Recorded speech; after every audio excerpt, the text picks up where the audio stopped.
I'd like to call tonight's meeting of the Deer Valley Governing Board to order at 6:30. Let the roll call show that Dr. Pack, Mr. Botfield, and Mr. Carver are present. Ms. Simicek and Mrs. Fisher are absent. Dr. Zurbach, could you give us a pledge of allegiance followed by a moment of silence?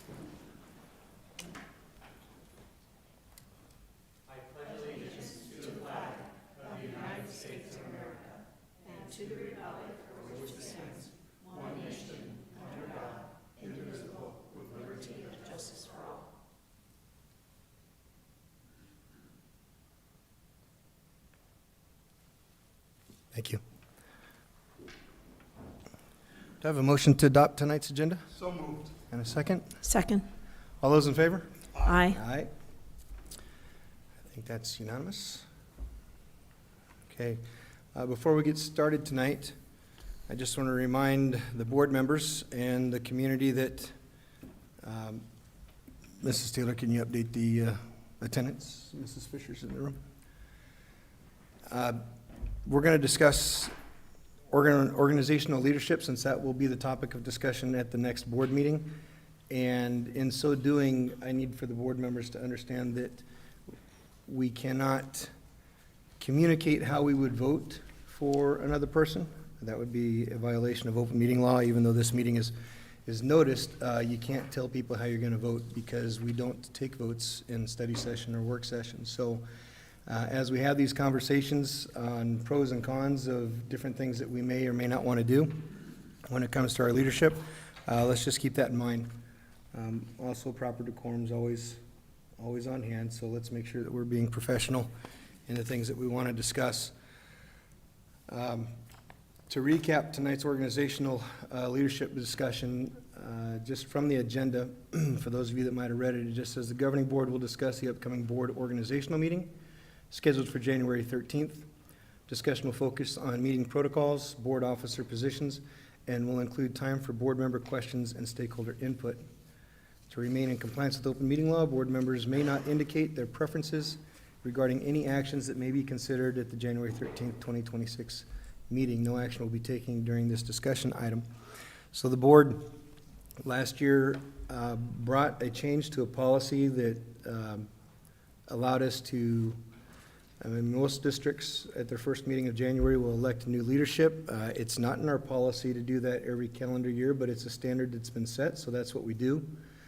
And this board decided, based on some things that we experienced last year, that maybe if we had a team building / study session before that organizational leadership meeting, we could have frank conversations and allow the community to voice their concerns about things that maybe they think that the governing board did right, and things that maybe they think the governing board could do better in the future, so that we could try to build that relationship with the community and with each other, so that the organizational meeting doesn't turn into more of a gotcha than a business meeting.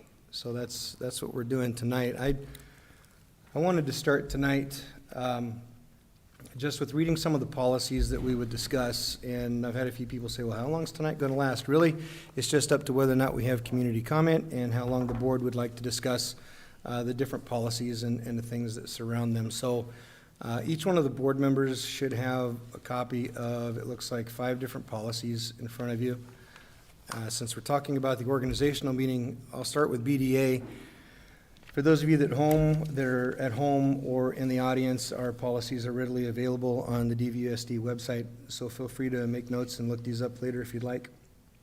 But BDA is the board organizational meeting, and the policy is not copyrighted, which means some changes have been made compared to the ASBA presented policy that came to the board. I couldn't tell you what those changes are off the top of my head, but changes were made back August 28th of 2025.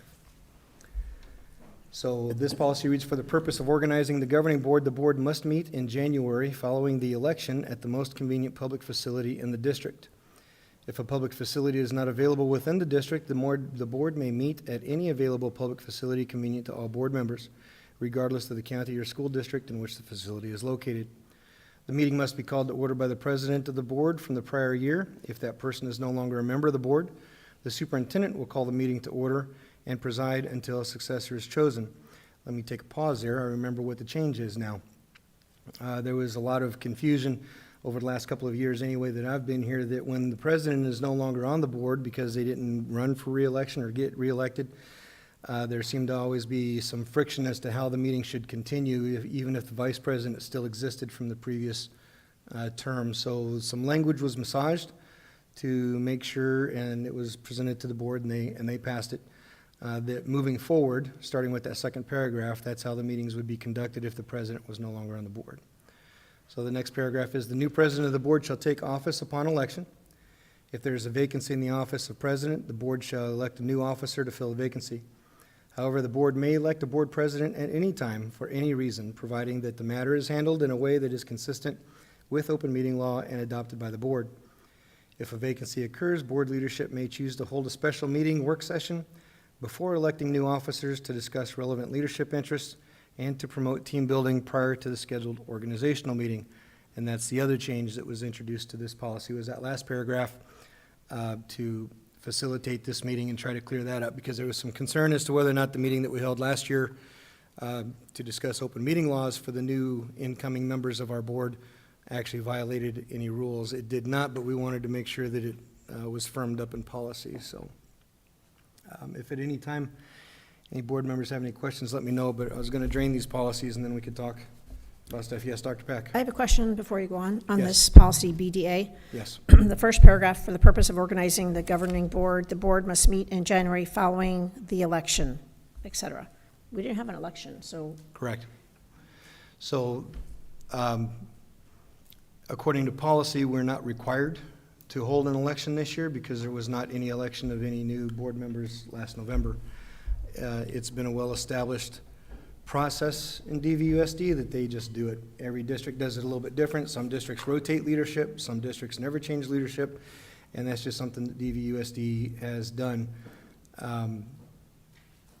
My input would be either we need to massage that policy again to point out that we're going to do this every year, or we need to get with the program with what the policy states and decide when to make that change to elected years.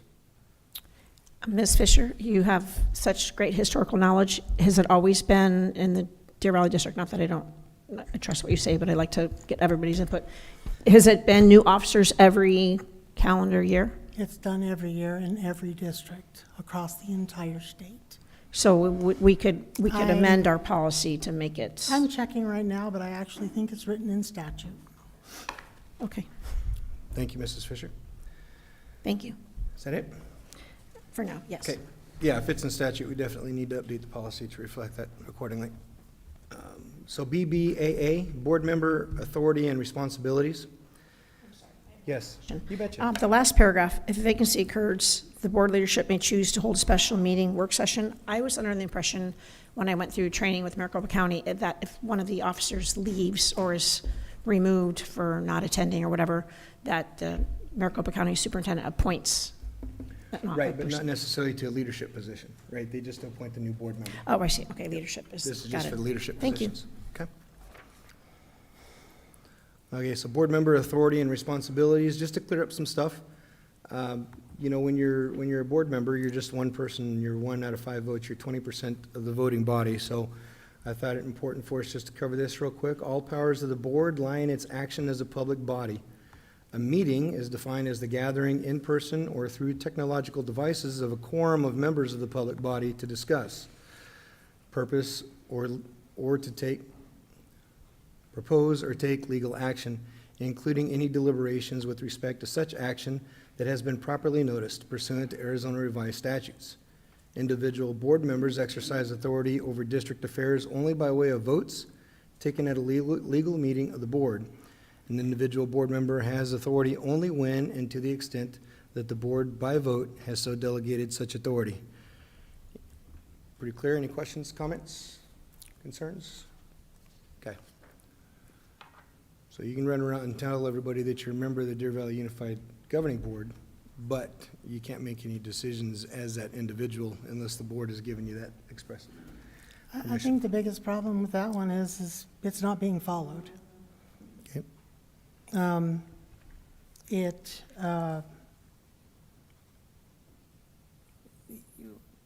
we have not operated as a board in over 2 years. You have an example of an individual on the board making decisions for the district without the board's approval? The things that are put on this meeting, those are decisions, they were never brought before the board. They were decided by one board member. And that's part of the problem that we've had for the last 2 years, is policy says the there's board been a president. manipulation of the board, and the board has not operated. So, I mean, it's great to read the policies, but I don't know that we should be featuring policies that we're not currently following. So, I mean, that should be a study session about our policies. If we're not going to follow them, they're going to be different, then the board needs to decide that. Can I add to that? Yes, Dr. Pack. Since we're talking about maybe confirming with the statute and/or updating BDA policy, we could have a study session on policies or a special meeting to update policies,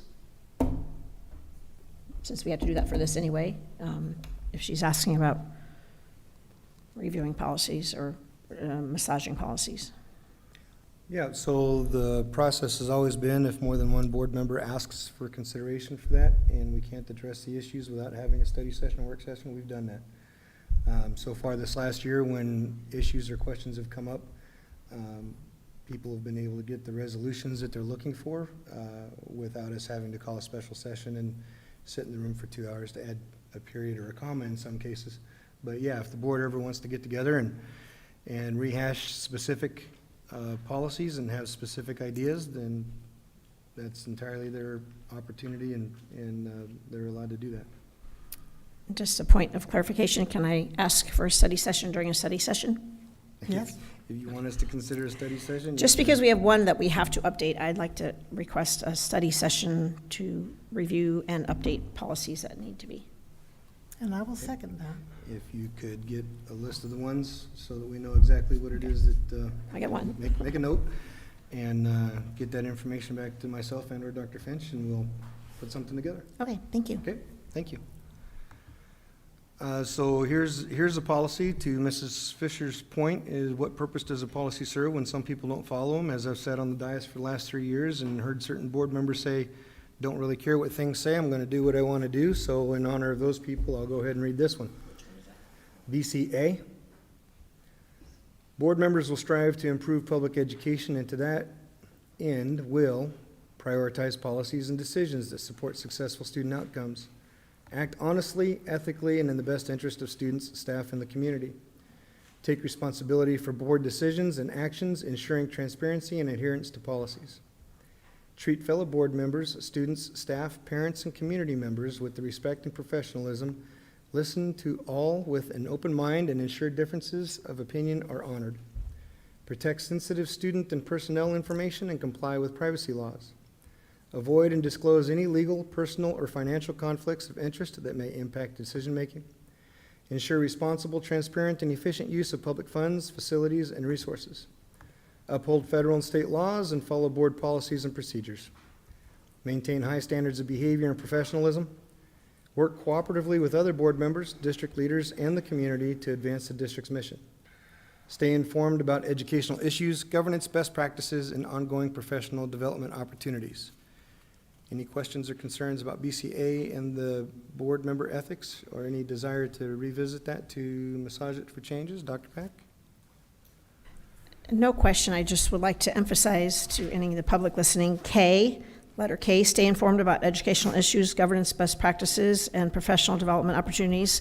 I think it's really important that board members attend national and state and local trainings when available, because you think you know something and then you learn something more, or there's also common ground with other board members from other districts that you can learn from, and also getting more time with fellow board members to talk and sometimes just to break bread together.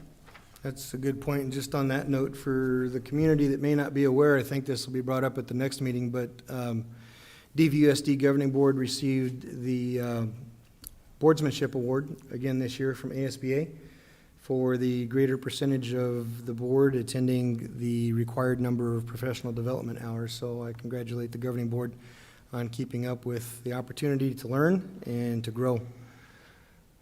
Steve, Mrs. Fisher, anything on those? No? Okay. So BDB is the board officer's responsibilities. Since we'll be discussing leadership positions at the next board meeting, it's important for everybody to realize what those responsibilities may be. So we vote on 4 seats, but 2 of them are listed in the policy. We have BDB board officers, president. The duties of the president of the board shall be as follows: preside over all meetings and conduct meetings in accordance with Arizona law and policies of the district, consult with the superintendent, and on behalf of the governing board as a whole, approve items to be placed on the agenda for each meeting, encourage and maintain orderly and democratic participation, keep all discussions factual and on the subject at hand, allow for full and complete exploration of each item of business, act as the vice president in the absence of the vice president. And then, of course, the vice president's duties. The duties of the vice president of the governing board shall be as follows: act as president in the absence of the president, record minutes in executive session, review the invoices and voucher summary reports of school monies, provide the authorizing signature for payroll accounts payable, and provide authorizing signatures for all employee contracts. In the absence of the president and the vice president of the board, the board members shall select a temporary president with selection shall be recorded in the minutes. I would just like to add, and this has nothing to do with the policy, but anybody that runs for an elected office should be commended for taking that step and dedicating so much of their time and resources to trying to fulfill the requirements of it. When you assume a leadership position, whether it's down at the state capitol or on a governing board, it's in addition to the responsibilities that you've taken on as being an elected official.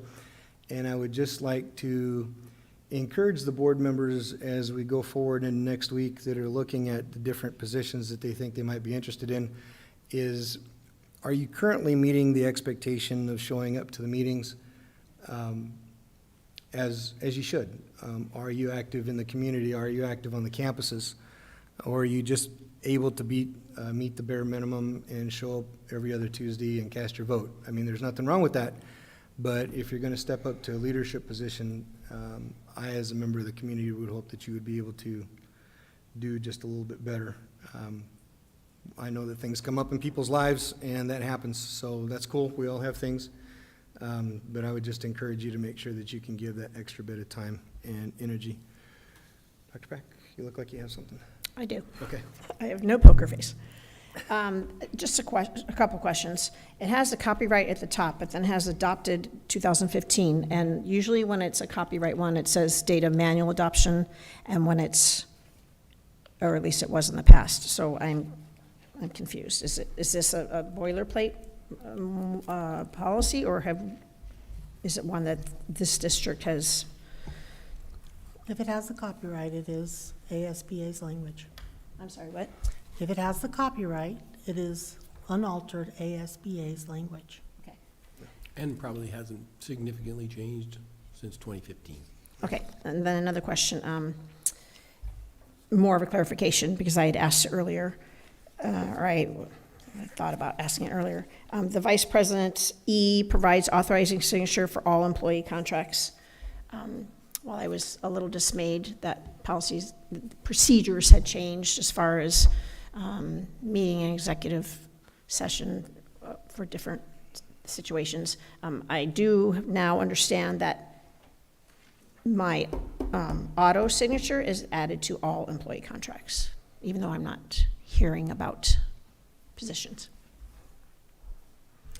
And then one last clarification. Vice President duty, letter A, act as president in the absence of the president. I believe you've been here every time, but if there's a time you're not here, then I would be called upon to to talk about agenda review. Usually it's presiding over the meeting. Okay, but one of the jobs of the president is to visit with the agenda review. And since I used to be part of the vice president used to be part of the agenda review and now is not, I just want to clarify that if you're not able to do agenda review with the Correct. superintendent, that the vice president would then be Correct.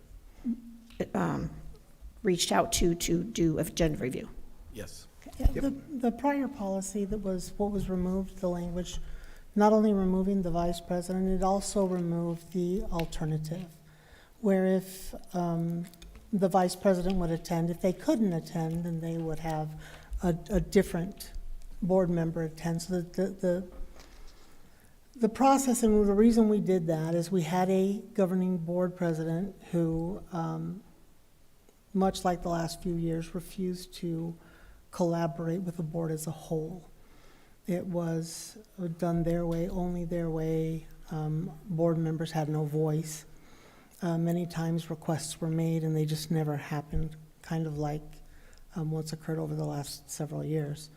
And so it was actually Ms. O'Brien and myself worked together to add the VP and to ensure that we had kind of an inclusion of the whole board. We had where if you could not attend, the VP or the president could not attend, they could assign another board member. We also at that time put in where if two requested, they had to have it on the agenda within 90 days. That's not always been honored lately, but that was some of the reason behind that is boards change policies because something in the policy is not working. And at the time, we had a board president who refused to really operate with the rest of the board. And so that was the reason for all of that. I believe it's all been removed, so I think even the alternates have been removed. I do remember the verbiage of the alternate, because I was thinking at the time when I was included, when the vice president was included, I remember thinking if for some reason I would not be able to make it, that an alternate. Yeah, you could say, hey, Steve, you got time, could you go? You could do Stephanie, myself. It was not set to any certain person, it was whomever you could find that was available. And the point was that we would have more of a board inclusion in the work, because we should, if you read statute, it demands that we work together to make the decisions versus individuals just kind of, I did go to board docs, which is kind of neat, and go to every single district and click and open, and there are not vice presidents on a lot of them, to my dismay, but talking to other, they just have different titles sometimes. You wouldn't find an attorney in Arizona that would think that was a good idea. We've had this discussion before. The reason is because you have two people that are already, quote unquote, 2/3 of the way to a third vote. So that's why they don't want that. Deer Valley didn't have it before our introduction of it into this concept. And we went back to the boilerplate of what it should look like. Because that's what you're worried about, is if you have two in the board in that meeting discussing the agenda, then you just need one more vote. So it ends up actually working in reverse, where the board members don't have the input because it's already decided if they have that third vote. That's why the attorney in Arizona would not recommend that. It was blessed in 2015 by several of our attorneys. Yeah, I came in 2017, and again, I've been a superintendent for 27 years and never seen that before in my history. But I recommended to the board to not do it. They did anyway, and all the problems that come with it were very evident. So I'm glad we went back to ASBA's recommendation. just for the record, I'm really good at not talking to anybody, so that's all. Thank you, Dr. Pack. Anything further? Okay. So the community's aware, in case there's people in the crowd that weren't here when we discussed that specific policy that we're kicking around about changing the folks that are involved in creating the agenda. It went back to the Attorney General's letter that came out after Scottsdale got their hand slapped for the 2x2x1 meetings that they were having. And the recommendation from the Attorney General was that we distance ourselves from that appearance. And, sure, districts can do whatever it is that they want to. We could keep it the way that it was, but if the Attorney General is going to come out with an opinion and our current district lawyer is going to echo that opinion, and Deer Valley already seems to have an issue with having board members not having their hands slapped from violating open meeting law, then I think it's in our best interest to make sure that we follow the attorney's opinion, and that's what the majority of the board felt at the time also. So, yeah, if anybody in the community has concerns about that, please feel free to reach out, and we can guide you to that meeting that the discussion was had in so that you could get up to speed on that. Well, actually, I would like to recommend for the community that they watch that meeting because it was on consent agenda and was pushed through, even though it was requested to be pulled off. But I would also recommend that they go and read the Scottsdale case where it was the 2x2x1, because it was a completely different situation where there were actual meetings of the superintendent with cabinet and 2 members, superintendent, cabinet, and 2 members. It was a completely different case. It was well analyzed by an attorney, actually on Twitter. I don't know what his name is, but it's on there. Read the case. It's very interesting. It was not at all the situation. And in all the years that it was in place, not once did we have a single problem with it. It actually connected our board significantly in the years that it was successfully used. Not true. So, I just want to make sure that we are speaking truth here, because that is the case. No. Not once did we have an issue. The Attorney General is referring to about the concept of 2, and even extrapolated to Mr. Carver's point, that anytime you have 2 board members together, it's, you have to be careful. That was the whole point of his opinion. And this was just one example at Scottsdale, but our attorney, Denise Lowe-Britt, said the exact same thing for our agenda concept. She said that's no different than the Scottsdale thing. So we actually sent it to, you could argue she's the best educational law attorney in the state of Arizona, and she referred to the Attorney General's opinion and said you shouldn't be doing that. Just because it brings potential for someone to accidentally leak inside those 2 and get that 3rd vote. And it happened when I was superintendent and when we had a president and vice president in the same meeting more than once. That 3rd wheel was notified outside the meeting. So it just puts you up for scrutiny. It's not worth it. We need to protect the district, so you have to be careful. The 2x2x1 was the superintendent controlling the board. We currently have a 1x1x1 that currently occurs where a non-elected official becomes a gateway between individuals. So that would have to be a much greater discussion that's not really on this agenda, though. So we can maybe add that to the one. Okay? Thank you, Mrs. Fisher. Last policy that I brought for conversation tonight was BED, meeting procedures and bylaws. This is often brought up, especially when new folks enter the governing board arena. A lot of us are familiar with Robert's Rules, and we are loosely formed around Robert's Rules at best when it comes to governing boards, but we have a policy, and I just thought that I'd bring it for everybody's review. The president of the board is responsible for the orderly conduct of the meeting and shall rule on such matters as the time to be allowed for public discussion, the appropriateness of the subject being presented, and the suitability of the time for such a presentation. All such rulings are subject to review by the board at a subsequent meeting properly noticed, as long as the matter is included on the agenda. Anyone have anything on that one? Yeah. Yeah, Steve. Question, what date was this created? Well, it's got the date of manual adoption. Dr. French, would you like to shed some light on that, what that means? Sheila probably knows that one. It must be, it has the copyright, so it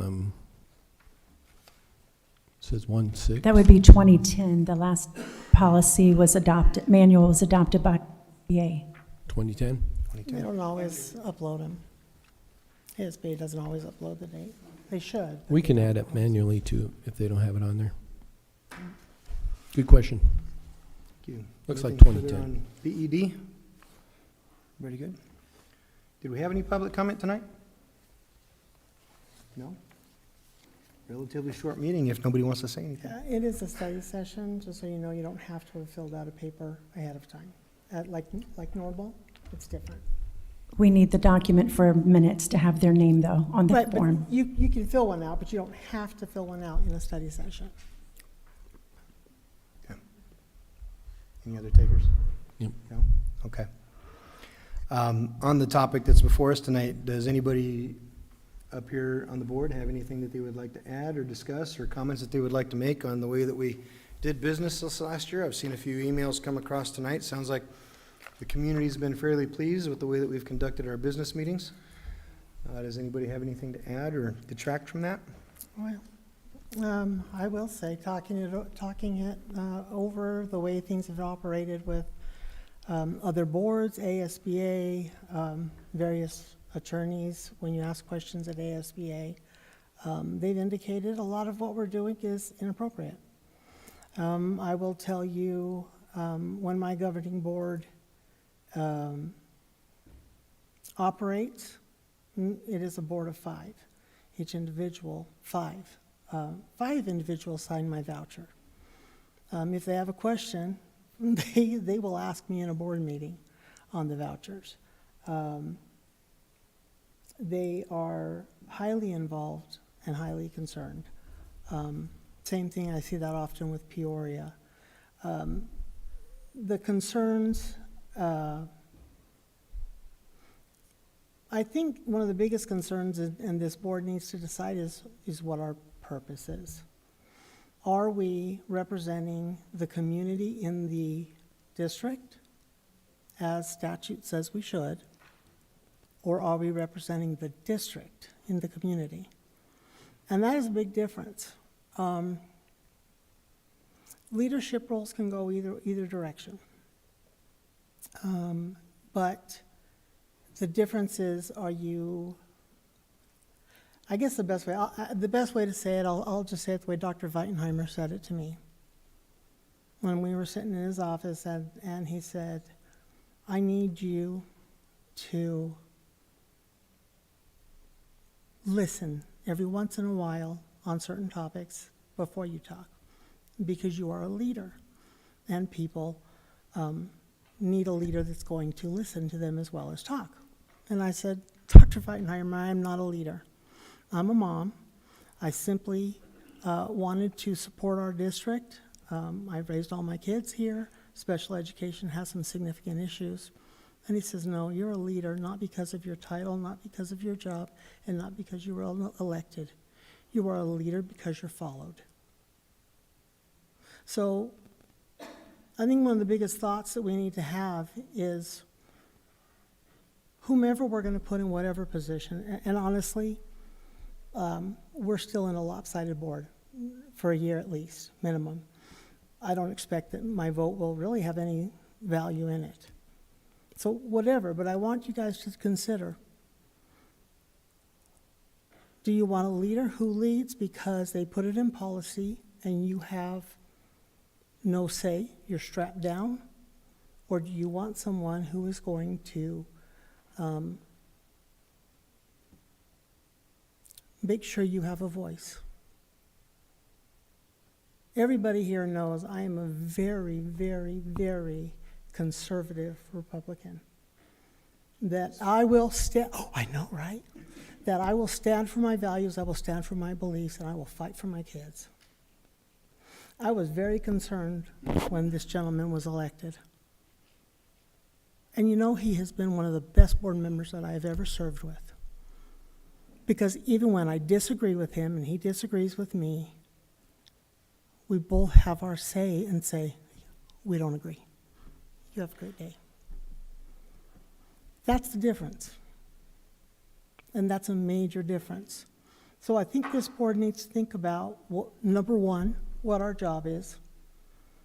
I can tell you my belief is that we represent the community in the district, not the district in the community.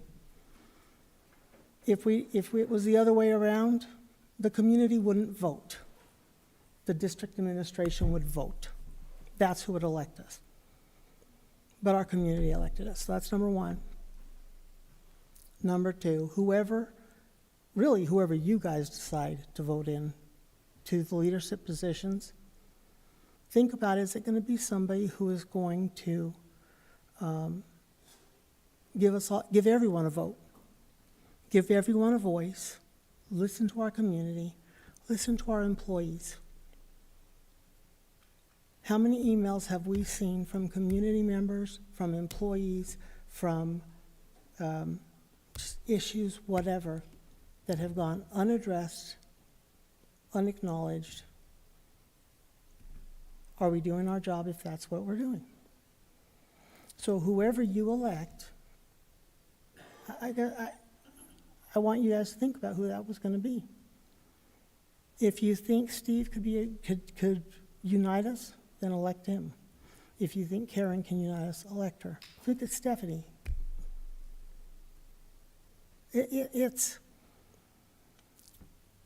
We can be dysfunctional for another year, and there will be an election in November, and hopefully something changes, or you can be functional.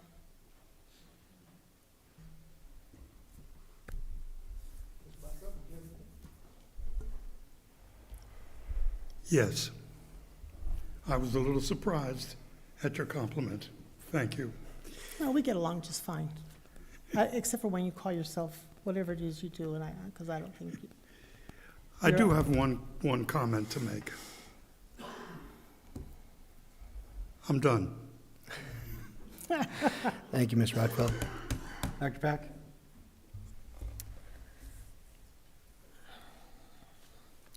Lots floating around in my head. First of all, as I tell my students, try your best, do your best. I feel like I have been doing my best, putting lots of time in and asking lots of questions, and I'm learning and asking less newbie questions and more I want to learn questions, and more I don't understand this questions, or more clarification questions.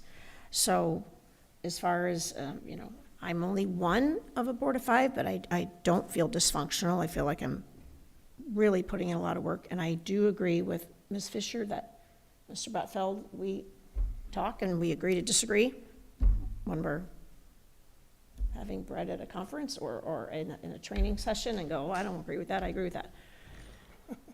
But, and also, individually, I feel like I've built some decor, professional relationship with each one of our board members, maybe not Stephanie so much because I don't see her that often.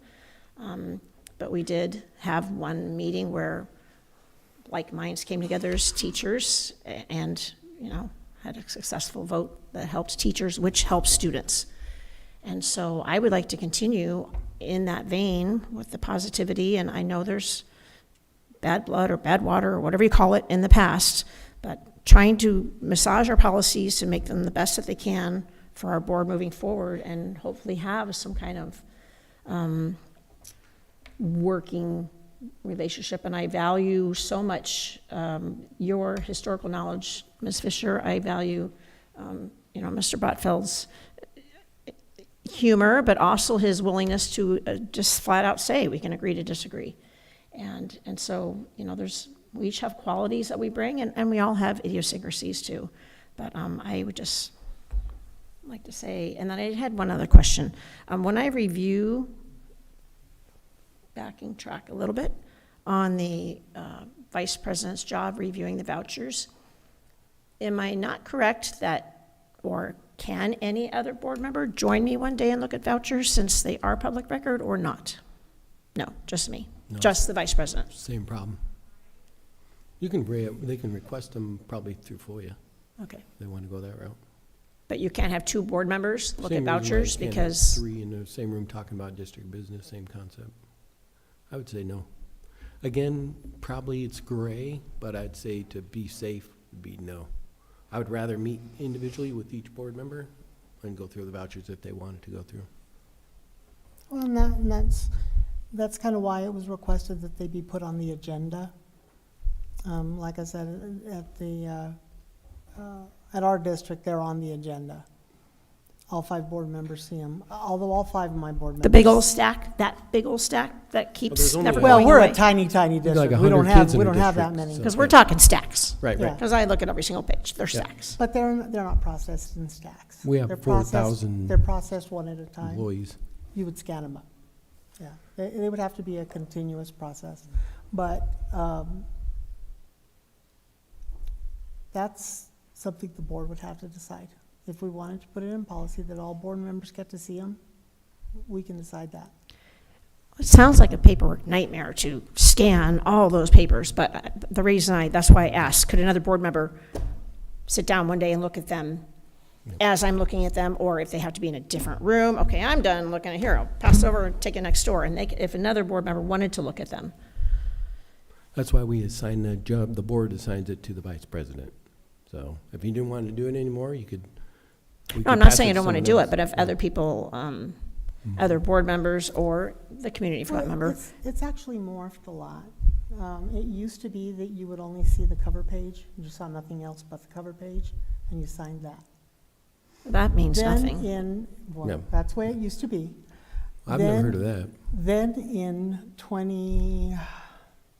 I was elected in 15, so 2016, when Ron Baer was the vice president, he demanded that we see every single process.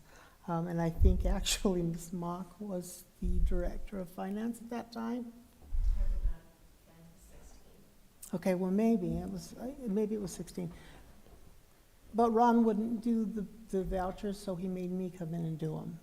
And the finance department brought in boxes of invoices, and I had to go through every single invoice. The next, that lasted a few months, and then I told Jim, but you please have to do something, and he came up with the report that's attached. It's just the standard voucher report. That's where that paperwork came in. And so now what you see now is a result of Ron wanting us to see stuff and then not having to look at every single invoice and paper that goes with each one. And I enjoy it in a weird sort of way. But I'm just, if there's a community member that wanted to sit, maybe a community member, no, another board member, no, or it's just safer not to do that. I mean, I'd like to know what is like the law, because I'm a rule follower, or the policy, versus what's not.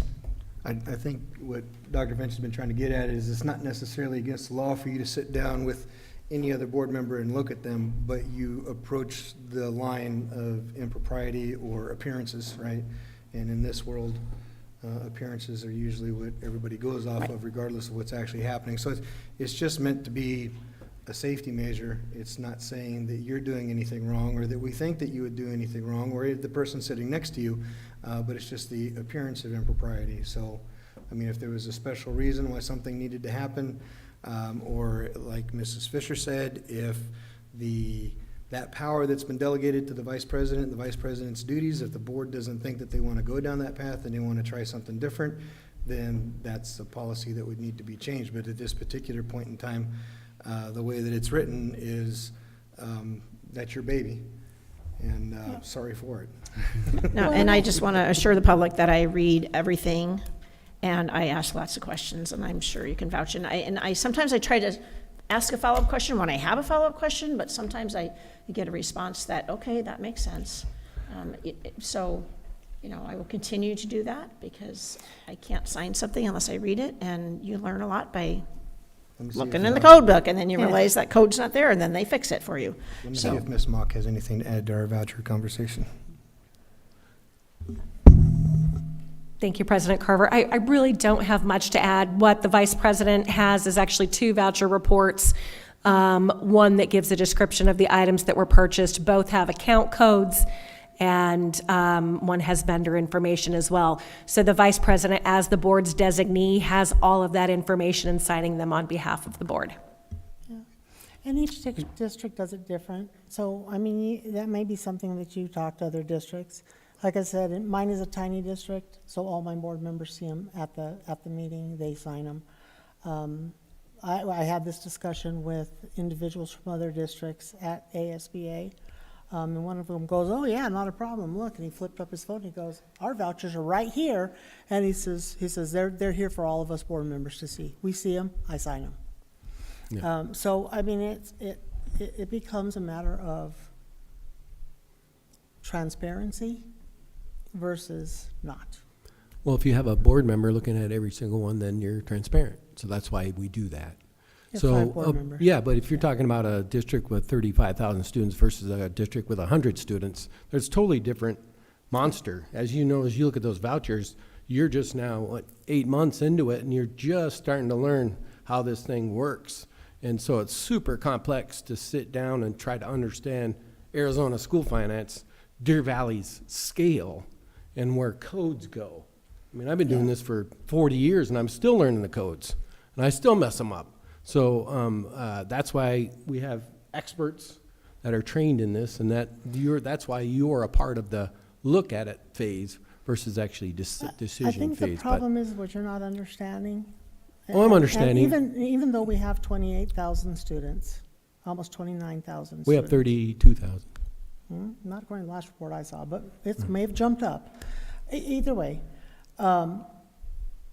when we vote for it, or when we cast our vote in a board meeting, we're voting blind.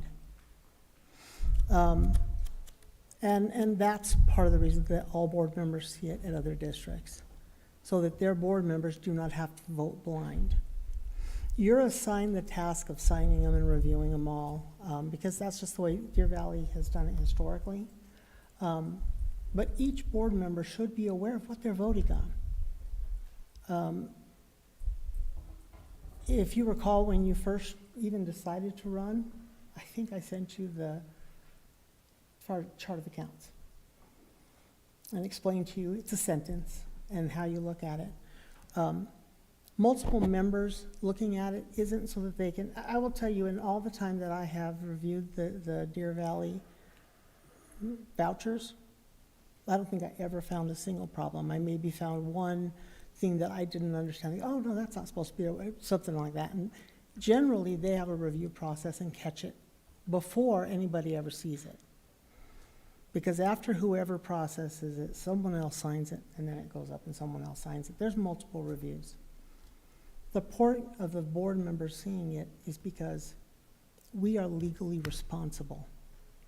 That's also why the Auditor General has started sending messages to board members. Because historically, when it comes down to it, we are legally responsible for this district. And so whatever your vote is, your vote, you should know what you're voting on. A lot of times when I either don't vote or I abstain or whatever, and people say, well, why is that? Because I don't know. It's not because there's anything wrong, it's because I'm not gonna vote blind. So to follow up with that, what would be a sustainable way to have every board member be able to see the vouchers? I think it was Vale, I don't know, the guy I talked to, and he's like, it's on his phone. I'm like, wait, I'd like to sit at home petting my cat looking at vouchers. Like, how do you do it on your phone? But that sounds like a scanning logistical nightmare that I would But not that actually impose on might help you anybody. too. But You'd how have is to that hire done? another person just to scan, probably. You'd have to hire another person just to scan. It's a lot of stuff. Yep, another 60 grand, whatever. You would not have I'd- to hire other. If I'd you hate, I'd hate to interject, this is all good conversation, but it's off the topic of the agenda tonight. So if we want to dive deep into that and we want to add that to a study session, we can spend a few minutes on that. It came from my question about the vice president Yeah, signing vouchers. Yeah, so I let it go for a while, All but right. now we're talking more about process than we are the responsibility, so. But, yeah, that's, we've all had really good conversation tonight, and I hope some of the information that we've shared is good. I would just like to, there's been a lot of parallels drawn between different leadership that we've had at the district and different boards that we've had. And I would just like to share that from the people that communicate with me on a regular basis, I'm sure everybody in the room that's been with this district for any period of time knows that not too far in our distant past, our board meetings were always referred to as the Jerry Springer Show, which wasn't really a point of pride, at least for me. So when I was given the opportunity to take over the reins as the president, as we read in the responsibilities, it's the president's job to keep the meeting on task. This is a business meeting in the public, not a public meeting to do business. And we sat down, gosh, I think 2 leadership groups ago, and I was asked to come up with a way to help us curtail our timeline, and the board voted to institute 5-minute limit on our board reports, which really helped cut down on the time, because previous to that, some of our board reports from some members would go on and on well past the requirements of what the policy says that we should talk about. And so between that and my experience with running meetings and parliamentary procedure, we've been able to stay on task. And I've heard from more than just a small group of people in the district that feel that literally the word shared with me is that the entire morale in the district has changed with the, I don't want to say appearance, but with the appearance that the board puts out every other Tuesday when we're having our meetings, the way that we're conducting ourselves, the way that we're conducting business, and the way that we're being about the business of the district, and not getting hung up on so many of the things that end you up on the 10 o'clock news for no useful purpose other than just to get clicks. So I'm thankful for the opportunity to serve the district in the president's chair this last year. I think that we've done a really good job. We've all learned a lot. We've all worked together in one capacity or the other. And just for those of you at home, just so that you understand, because some statements have been made along these lines, is that our policy states, and I'm a rules follower for those of you that haven't figured that out over the last 3 years, and our policy states that if 2 or more board members ask for something to be on an agenda, it gets on the agenda. It's never not happened that way. If 2 or more board members ask for a specialized meeting to discuss something, it happens, even while I've been president. It's the policy, it's the rule. Now, there has been instances where board members have asked for certain things and their question gets answered without going through the process of an hour or 2-hour-long study session, work session, whatever it might end up being. And that's just good business, to try to be able to take care of things like that. That's not an attempt to hide things. That's not an attempt to do backdoor deals. That's just an attempt to try to educate everybody so that we can be on the same page. A lot of people ask things out there in the community like, I've heard you guys are just rubber stampers. You guys are just bobbleheads. Okay, so again, this is a business meeting in public. And if school board members are doing their due diligence and reading the agenda before the meeting and asking their questions before the meeting, the administration does not bring things to the board generally, and probably close to over 95% of the time, that they do not have a need to have passed. They bring it to us because they need permission to do it. There's been times that they bring things that just don't sit right with the community, and we vote accordingly. There's been times that don't sound right to us as business professionals, as CPAs, as education professionals, and we challenge them on it, and we get the answers that we need to know that we're doing what's best for the children, and we move forward. So, fact of the matter is, I was challenged on this towards the end of last year, and this board, 90% of the time, votes 5-0. 5% of the time votes 4-1. And that other 5% of the time votes any number of combination of ways that could be considered right or wrong, depending on which side of the thought process that you're on. But this board does a good job of doing its research beforehand, more times than not, and coming to the meetings prepared. Like I said, there are times when certain members aren't able to attend, and that's to be expected. But when they do attend, more times than not, they're ready to go and be about the business. And so I commend everybody, and I'm thankful for everybody's willingness to serve the community in the capacities that they're in. That's really all I've got for you guys. I appreciate everybody coming, and for those of you that participated in the dinner beforehand, if the community is not aware, there was a 5:30 to 6:30 team building session with board members that attended and the cabinet, so that we could try to develop that business relationship and that working relationship with everybody so that we can have better communication skills amongst each other and try to get the answers that we need and communicate in a fashion that's about getting the business done so that we can be good stewards of our positions. Yes, Dr. Pack? For the record, it was tie on the game for us Yes, competitive it people. was- we did have a team building game, and we did the famous, the last questions worth 2 points because the other team was winning by 2 points. So, I mean, if I was Dr. Z, I'd throw a flag on that because that just feels like it's rigged. But, you know, it's all good. We had a good time. But I'd entertain a motion to adjourn unless somebody's got something else. Okay. Is there a second? Second. All those in favor? Aye. Aye. Any opposed? Meeting adjourned. Thank you, everybody, for attending. Meeting next week.